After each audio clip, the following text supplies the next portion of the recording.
I'm Bill Johnson. Around here, they just call me Dad. I've been trying to read, but I just can't seem to do it.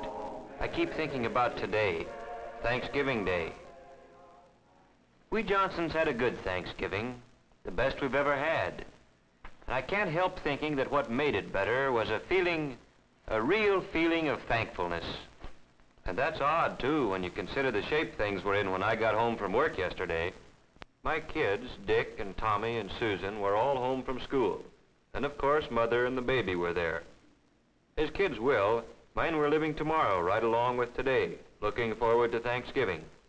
And like most men, I'm glad it was Mother instead of me who had to break the news to them. Tomorrow's Thanksgiving.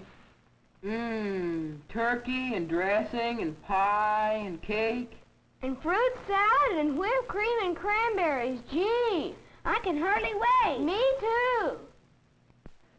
Well, you know, children, we've had a lot of expenses this month, and, well, your father and I thought that... Well, the truth of the matter is, there just won't be any turkey this year.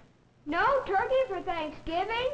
Oh, I'm going to make a pumpkin pie. We'll have plenty to eat, but, well, we'll just have to get along without turkey. Mom, you don't mean it. It won't be Thanksgiving at all. Even the Pilgrims had a feast. After all, isn't that what Thanksgiving's for? I don't think it's fair. And it was right there that I came in, right in the thick of it. Hello, everybody. Hi, Paul. Hello, Mother, Dick, Susan. Well, what's been going on around here? What's the matter with everybody, anyway? Mom says we're not going to have any Thanksgiving. No turkey, no good thing. A fat lot we're gonna have to be thankful for. Oh, I don't think you kids really mean that. We do, too. We've always had turkey for Thanksgiving. Yes, and everybody else in the block's gonna have it this year. Same as always.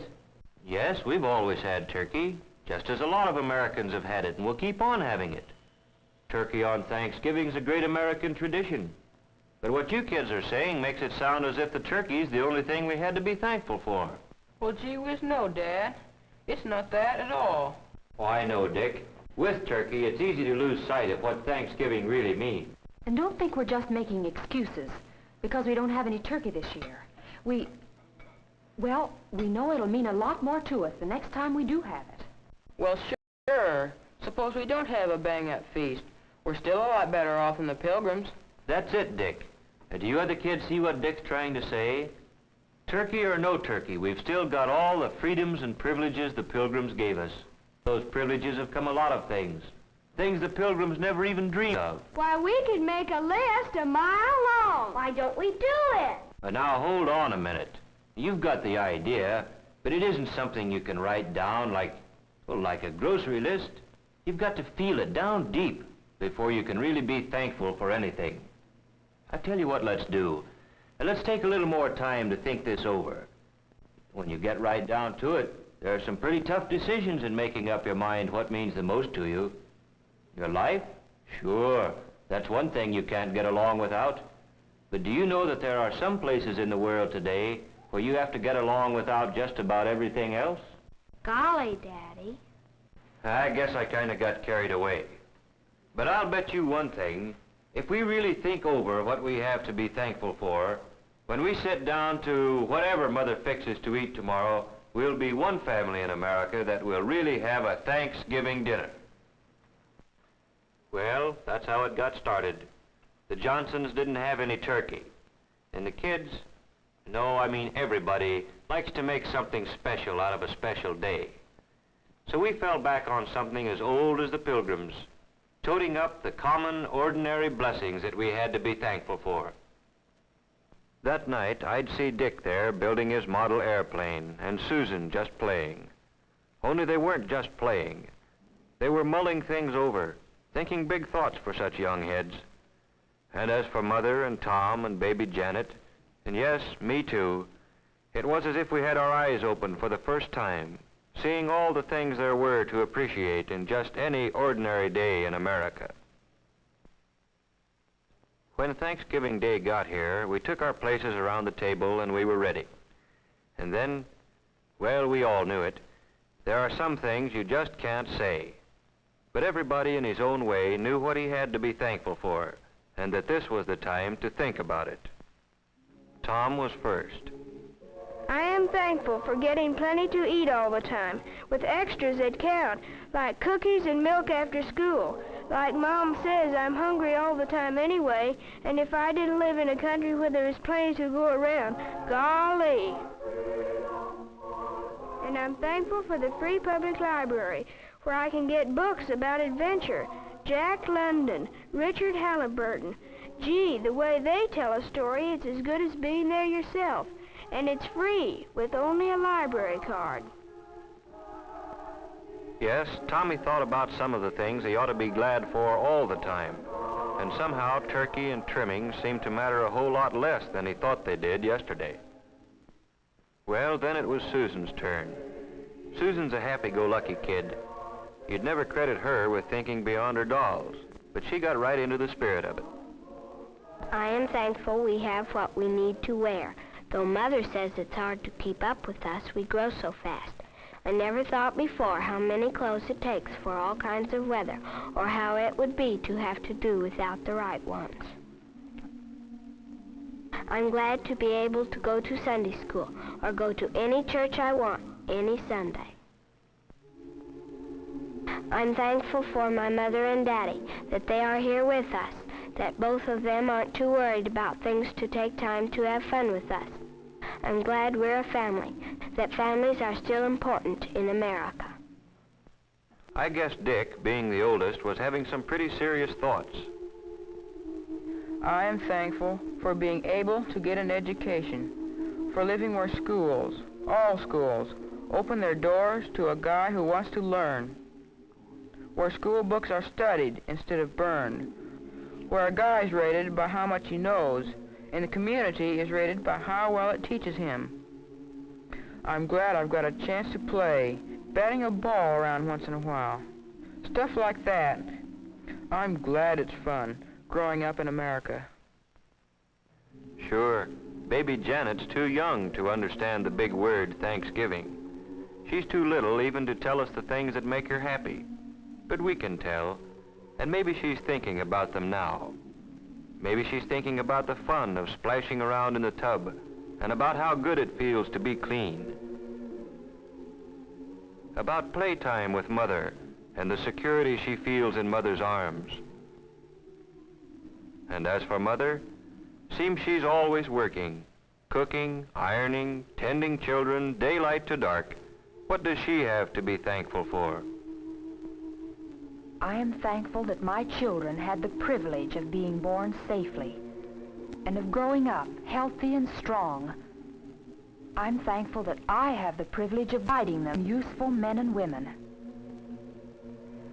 And I'm thankful for all the things our American system makes possible for the Smiths and the Browns and the Johnsons, for washing machines, hot water out of a tap, and a telephone to call the doctor when one of the family is sick. A car to get Dad to work. Yes, I'm thankful for all the things free people working together can produce.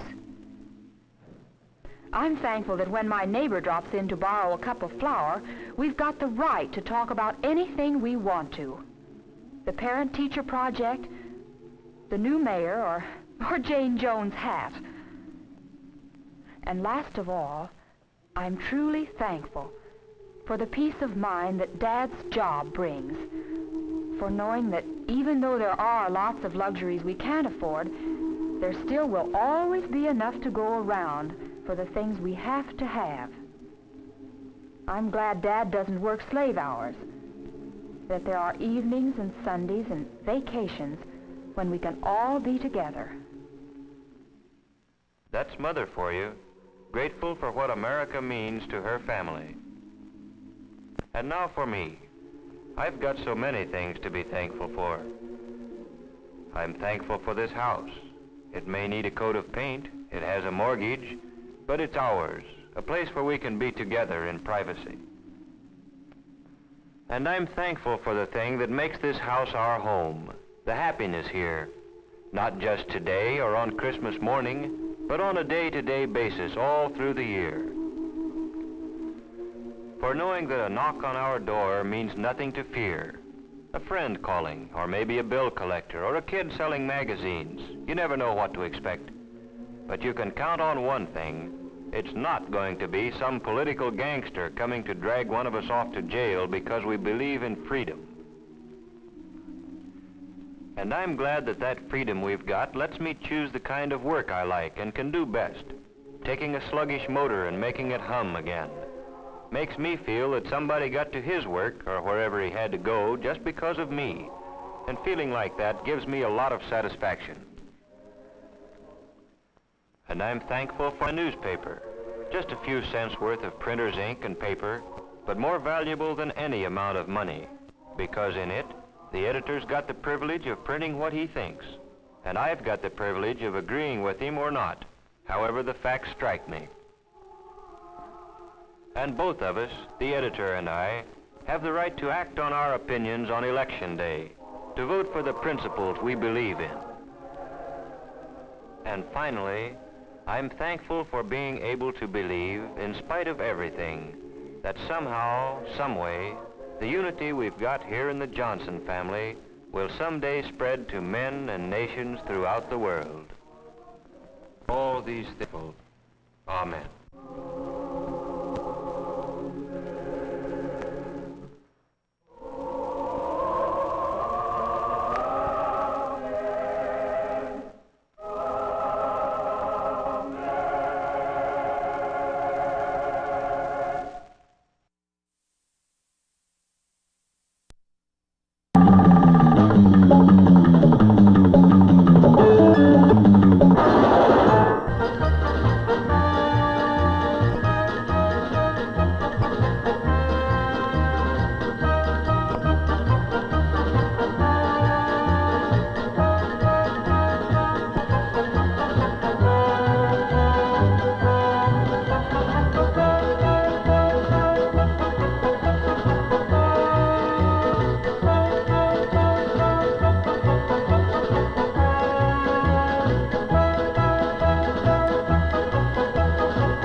Hello, everybody.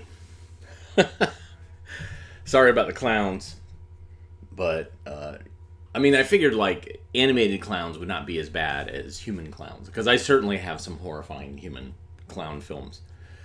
And I know that some of you are still psychically damaged from the mime show that I did more than a week ago, so I was trying to be sensitive to that. But I basically did this, showed you a film, Day of Thanksgiving, which honestly, even though it's corny, is a real good film. Real good film. And, if I was those kids, the turkey, I don't care. But man, the fact that mom is still making pumpkin pie is very important, because I love me some pie. But anyways, I showed both those films to kind of announce that, where's my hand? Right there. So, there. The Clown Thanksgiving painting is gone. And in case you forgot what that was, here it is.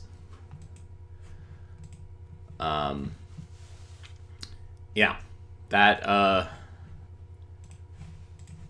was something that we found at a thrift store years ago, decades ago, maybe 20 years ago, maybe longer. And it happened that the Found Footage Festival guys, Joe Pickett in particular, was obsessed with it when he first saw it. I gave him a tour of the archive, and he was like, oh my God. And he took a picture of it, had it on his cell phone for years, and he even moved it to new cell phones and had it as the wallpaper on his cell phone. So when we came up with the concept of doing a toe tapping tournament, a competition where we picked films that had songs or jingles on it to compete with jingles and songs from videos the Found Footage Festival guys picked, we said, what are the stakes? And Joe immediately said, I want that clown painting. And I said, okay. And so we beat them the first go round, and that's because you guys made great. And so what we got was the club painting as a prize. Then the second year they wanted to do it, and they still wanted the clown painting and the club painting. And I said, okay, well, we'll do that, but if you lose, you have to dress as clown pilgrims, and you have to feed us Thanksgiving dinner. And they were like, sure. And of course they lost. And I should say the reason why they lost is because we've got so many more films that we watch than they watch of videos, because we're watching films more than 250 times a year, and they're only watching maybe 50 times, 60 times a year, their videos. And also, you guys help me vet and find the best films with the best songs. So, of course, we beat them again, and they were immediately like hemming and hawing.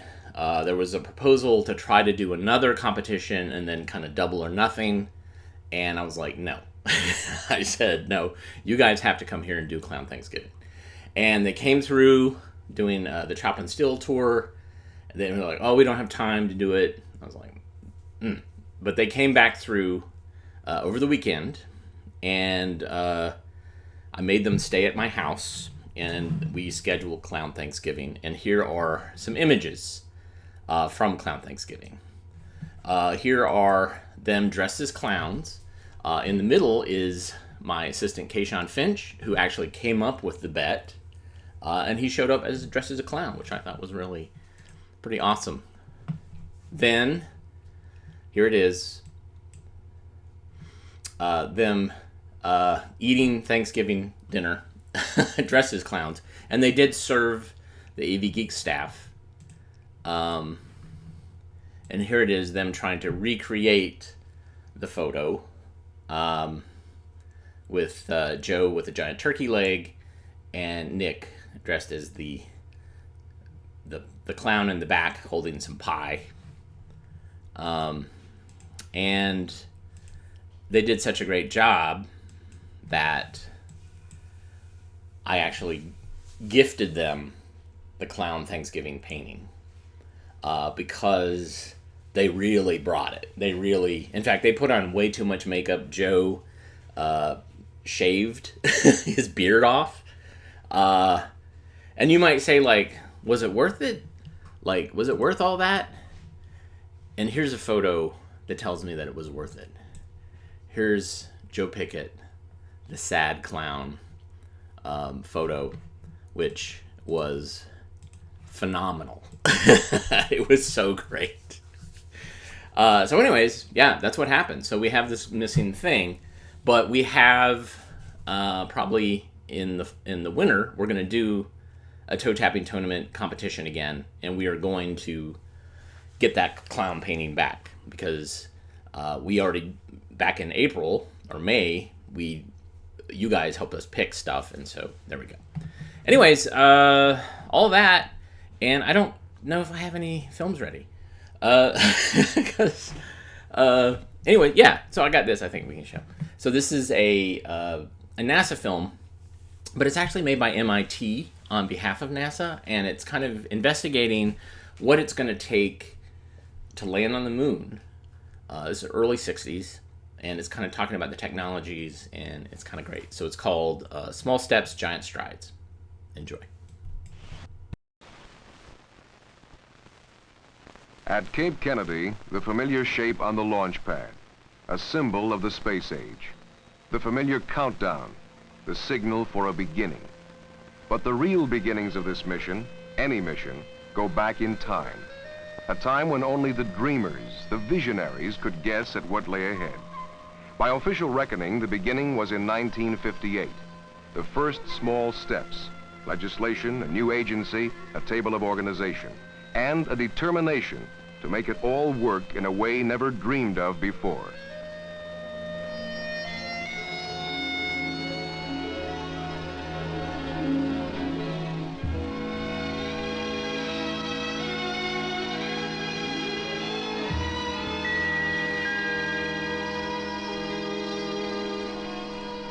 The program did work. It is working. In less than 2 decades, an orbiting laboratory circled the Earth, its crew conducting scientific research and performing experiments, testing the limits of human endurance for long periods in space, duplicating scenes science fiction writers described years earlier. In less than 2 decades, the space program has reached a level of precision, of aweless routine performance. But such routines rarely generate the excitement, the glamour of previous years. Previous years when a small single satellite could command giant double headlines, holding out the promise of dazzling achievements. The early dreamers and visionaries started the momentum. 2 brothers from Dayton soaring above a lonely beach in powered flight. A professor from Massachusetts firing off a rocket. They started the excitement, and it was a long time subsiding.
Behind the headlines, the accomplishments, there was something else. Consider the thoughts of a modern-day visionary, Isaac Asimov, scientist, writer, eclectic watcher of space progress. In any consideration of the space program, it's best not to look upon it as a succession of spectaculars, I think, or to think of it as a kind of baseball game in which that side wins who hits the most home runs. We're doing something in space that's more important than the personalities involved or the individual feats. It's also to be remembered that the astronauts themselves represent the visible peak of a large pyramid, most of which, as far as the general public was concerned, was quite invisible. There are many things that had to happen, had to be in existence in order for those astronauts to move out into space, to safely reach the moon and safely come back. And there are faithful human beings tending those instruments, making those plans, designing the vessels, taking care of 100,000 small details that all the rest of us completely miss. If we concentrate on the astronauts themselves, it would seem that here we have a group of the very finest kind of Americans in a rather old-fashioned tradition. Great family men, clean-cut adventurers, almost as though it were McGuffey's Readers come to life.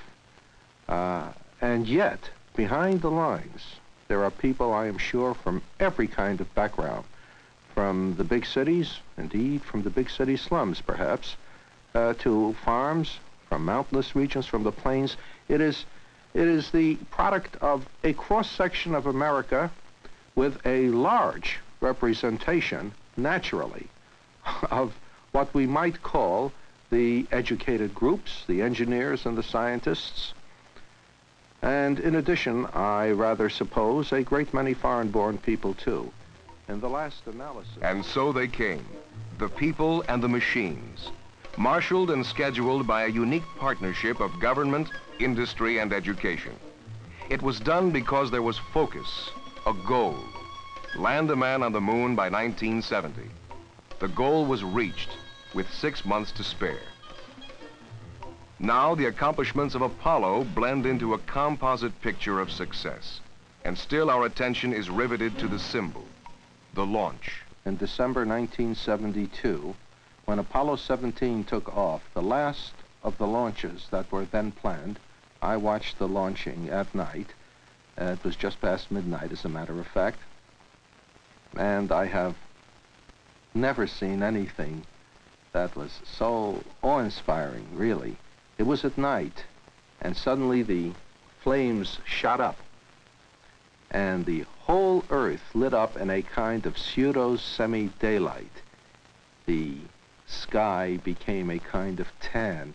It was an orange light, not real daylight. But the whole world lit up in this weird light.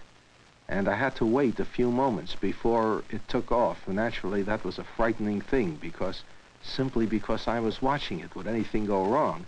But it didn't. It took off and began to climb higher and higher and higher, and the light continued all over. We could see in every direction until finally it diminished and diminished and diminished, and the night gradually came back, and the stars gradually returned to the sky, and the sea gradually grew black. Nothing sudden, little by little, until finally Apollo 17 was just a bright star in the sky, moving, moving, growing dimmer, dimmer, dimmer, until one couldn't be sure which star it was, and all the rest was black.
And you know, it's a funny thing. No science fiction writer, as far as I knew, ever dreamed that the first step on the moon would be visible on television back on Earth.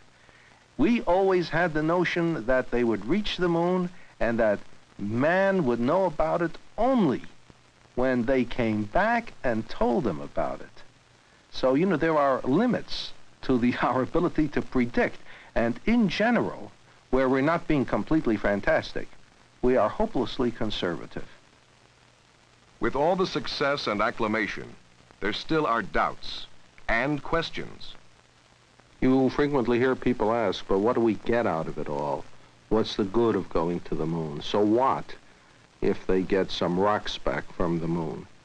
And again, this is a case of trying to judge the whole by the little tip of the iceberg. There are a great many things going on behind that which is most clearly visible. There are all kinds of technological advances in computer technology, in communications, in engineering of all kinds, all of which can then be applied in other directions as well. There is nothing that will bear the label made through space technology in some of the less tangible advances.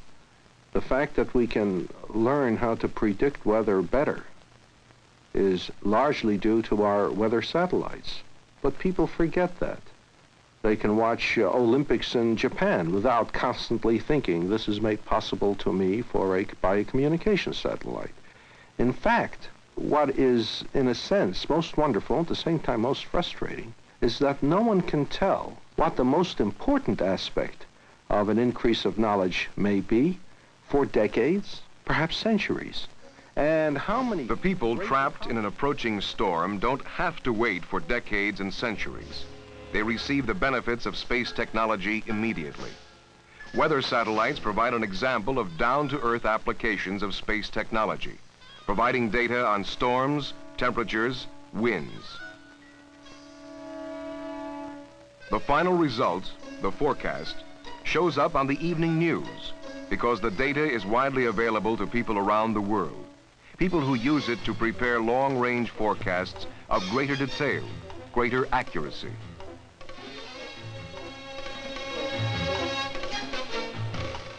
Other satellites provide other answers, answers only dimly perceived by scientists a few years ago, men who knew only that they had to know. The great enemy of the human race is ignorance. It's what we don't know that limits our progress. And everything that we learn, everything that we come to know, no matter how esoteric it seems, no matter how ivory towerish, will fit into the general picture, a block in its proper place, that in the end will make it possible for mankind to increase and grow, become more cosmic, if you wish, become more than a species on Earth, but become a species in the universe with capacities and abilities we can't imagine now. Nor do I mean greater and greater consumption of energy or more massive cities. It's so difficult to predict because the most important advances are exactly in the directions that we now can't conceive. But everything we now do, every advance in knowledge we now make, contributes to that. And just because I can't see it, and I'm an expert at this, and just because I can't see it doesn't mean it isn't there. And if we refuse to take those steps because we don't see what the future holds, all we're making certain of is that the future won't exist, and that we will stagnate forever. And this is a dreadful thought. And I am very tired when people ask me what's the good of it, because the proper answer is, you may never know, but your grandchildren will. Crystals from the moon provide focus for the dilemma. They yield immediate, instant information. Yet they hold out the tantalizing suggestion of greater knowledge for the future.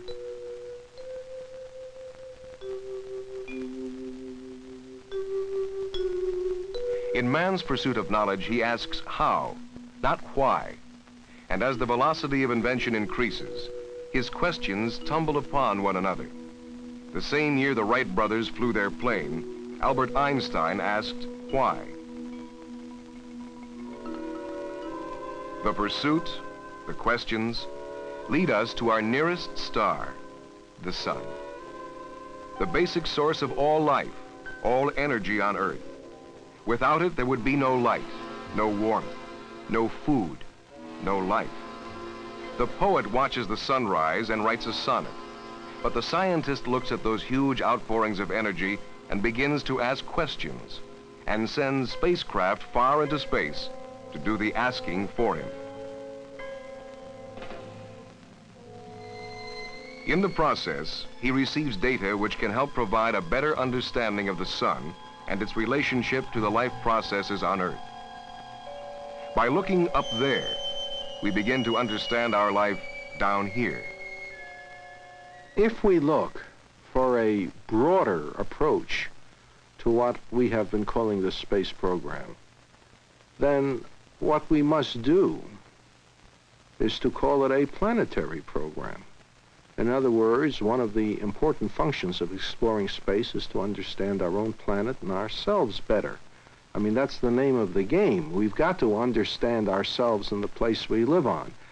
And aside from just pure knowledge for its own sake, we want to increase the benefits for ourselves, not just material benefits, and also for our posterity.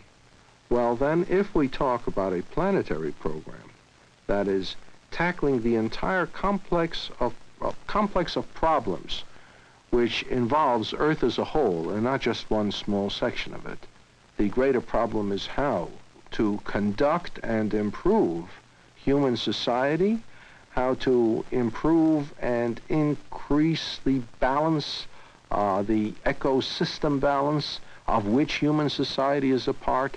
In other words, we want to take a large look on Earth and deal precisely with those problems that concern everyone and are not specialized, and of which all other problems are special subdivisions, so to speak.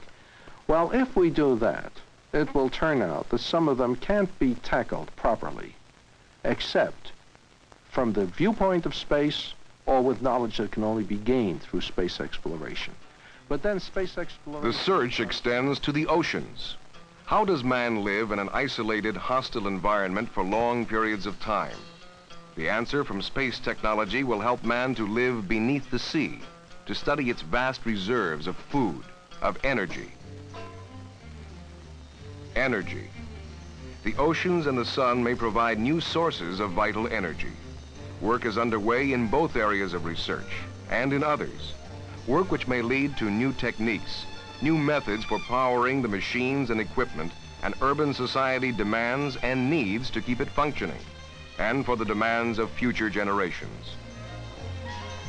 The machines and the demands made upon them present other problems: pollution, congestion, energy consumption. As the problems develop, new ways are being found to deal with them. Research in communications and aeronautics is leading to more effective navigation, air traffic control, noise abatement, and pollution reduction. The space agency's predecessor was concerned only with aeronautics, and that work continues today, assuming more importance than ever. And not only on the big commercial jets, but also on general aviation, the system embracing the small private plane, growing in numbers, demanding solutions. Research extends to the edges, where Earth and space meet. But now the distinctions are blurred. We begin to see it as an entity. Space Shuttle contributes to the blurring, rising like a rocket, flying like a spacecraft, landing like an airplane. And Skylab, viewing Earth and space as one unified, complex system for study. The most dramatic way of examining Earth as a whole is from space, because that is direct. One needs those pictures from space. that dramatizes what otherwise we could only deduce and makes apparent to all, even those who don't think about it, that after all, there is that cloud-shrouded body, and that's all we've got so far, and we must save it. The search extends beyond ourselves, to other planets in our solar system, to Mars. The Mariner spacecraft, traveling for 6 months in the void of space, using the sun for energy, the star Canopus for guidance. The information it sent back gave us new insights into this planet which has fascinated man for centuries. It also gave us our first close look, pictures of startling clarity, pictures derived from the same technology with which we now look at ourselves. And as valuable as they are, they don't provide all the answers. Soon, another spacecraft, Viking, will land on Mars and begin a new search, perhaps ending the speculation of years, and perhaps beginning new speculation. Mars is a living world, we now know, thanks to our probes. It's geologically active, it has volcanoes, it has ravines. It may conceivably have life. I don't mean Martian princesses on 8-legged horses. What I mean is very simple forms of life in the soil, the equivalent of our bacteria or viruses. Even this would be of infinite importance to biologists. Even the simplest form of life would represent, for the first time, a kind of life different from that on Earth. All the life on Earth, however various it seems, whether it's a human being or a codfish or a giant sequoia or a virus, we're all variations on a theme, one theme. If there is any life on Mars, however simple, it will be a second theme. And observing what's taking place on Mars, be able to deduce much more accurately what took place on Earth, with perhaps a greater understanding of the details of life on Earth. And another, Pioneer, reaching out to other planets once thought to be inaccessible, now within reach. It flies to Jupiter, takes pictures, then soars off through and beyond the solar system, beyond our comprehension of space and time.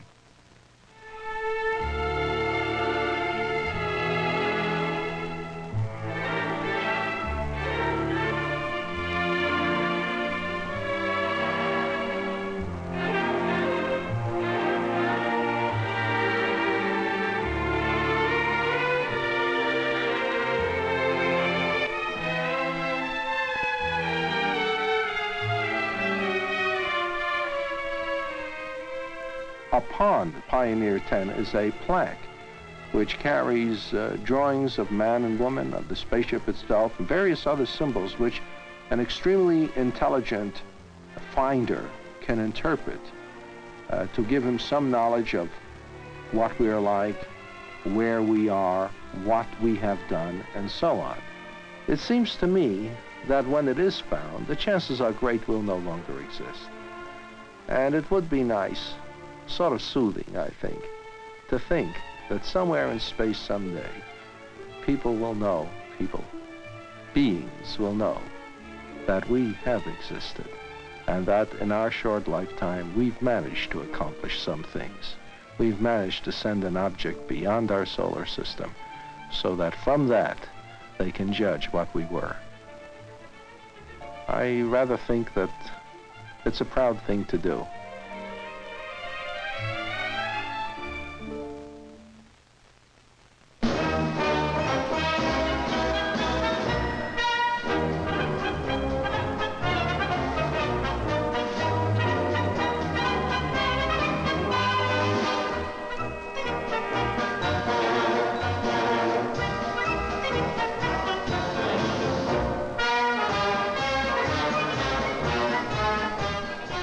The homecoming parade, along with the countdown and the launch, visible symbols of a program, an inquiry, a quest after knowledge and understanding.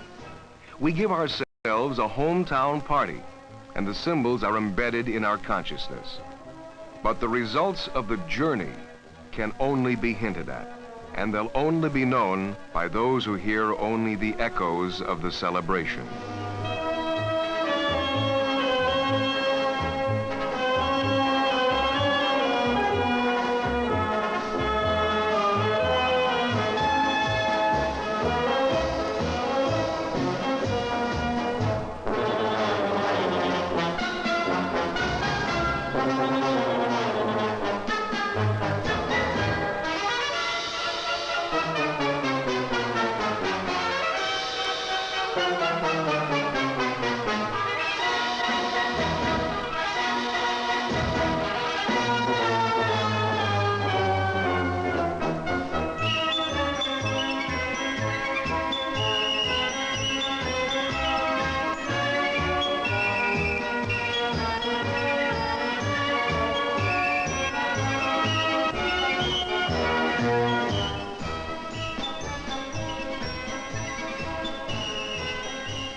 the 15th anniversary of NASA.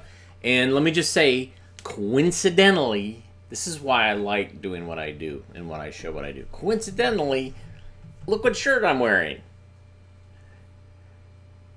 It is the actual thing that we sent into space that was being talked about in the film, with the naked people and a map to where we live, for the aliens to come and benevolently visit us and say hi. All right, so this next film, don't watch this. Don't watch it. Do not watch it. All right, I warned you. Don't watch it.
Come on in.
Mr. Clown. Please, come in.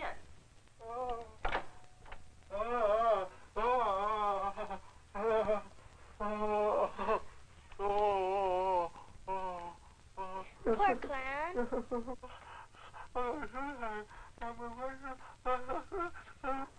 You can't brush with a toothache.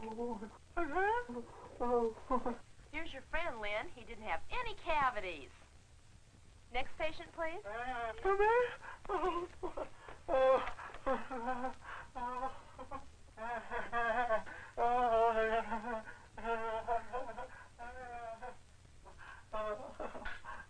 Oh, Mr. Clown. Let's take a picture first. A picture of your tooth, Mr. Clown. Hold the film for me. There. Wasn't that easy? Well, Mr. Clown, you have a big cavity. You'd better take better care of your teeth. Susie, can I have a mirror? Open real big like an alligator. Big as you can. Oh, real wide. There's the cavity, Mr. Clown. That's what's hurting. Let's put that tooth to sleep for you. Real big like an alligator. One more time. Little pinch way back there. There. How does that feel? That should make it feel better.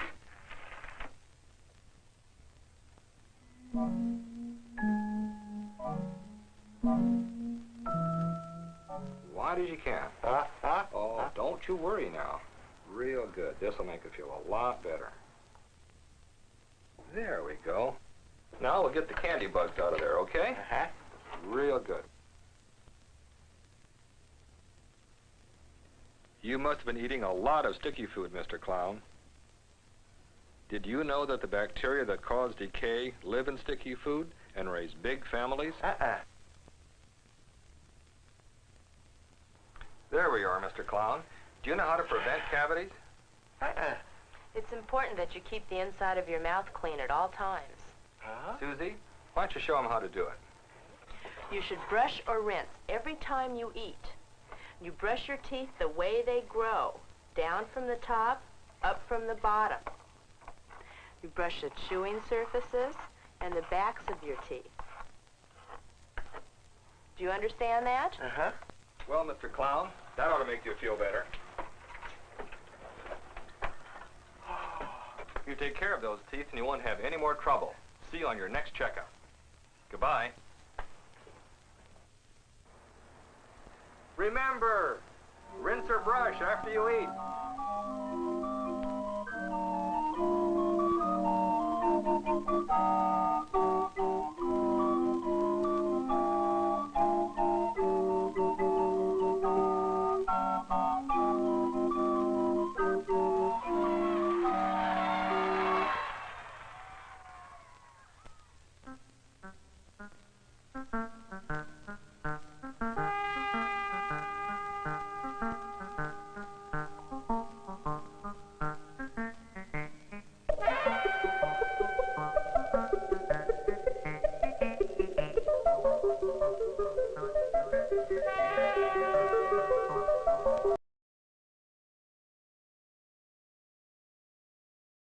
I warned you. I said don't watch it. So yeah, I never made the connection in my head that it could be the same people that did Are You Listening that did this film. Although, like, the credits have Milan Herzog listed and Paul Lineback, and those were Encyclopedia Britannica kind of regulars. And Are You Listening was Educational Communications Incorporated, which was based in Texas, Dallas, Texas. But the vibe is so similar. So I'm going to have to do some research to see if they're actually related. So good thinking about that. Yeah, I'm sorry I showed you a clown film that's really terrorizing. But, that's what it is. And I did warn you, don't watch it. Thanks for tuning in today. Very much appreciate you in letting me go down a path and talk about Clown Thanksgiving, because that was such a weird thing. But I appreciate you letting me do that. So Wednesday, Thursday, Friday, we're going to be traveling. We're going to be going to Apple Shop. It's based in Whitesburg, Kentucky, and we're going to be helping them figure out how to clean up some of their materials that are covered in mud and mold. And so we're going to do a workshop and train them and train some NYU students. And so I've pre-recorded some shows which will run that are theme shows, and there will be no mimes in them. So relax, everybody. Everybody relax. But thanks again for tuning in. Hit the thumbs up, the like button, donate via the super thanks button, or go to ko-fi.com or /abgeeks or patreon.com/abgeeks. Those are ways to donate and to support us. Thanks so much, and we will see you live again on Monday. But there's plenty of interesting stuff to watch on Wednesday, Thursday, and Friday. Take care.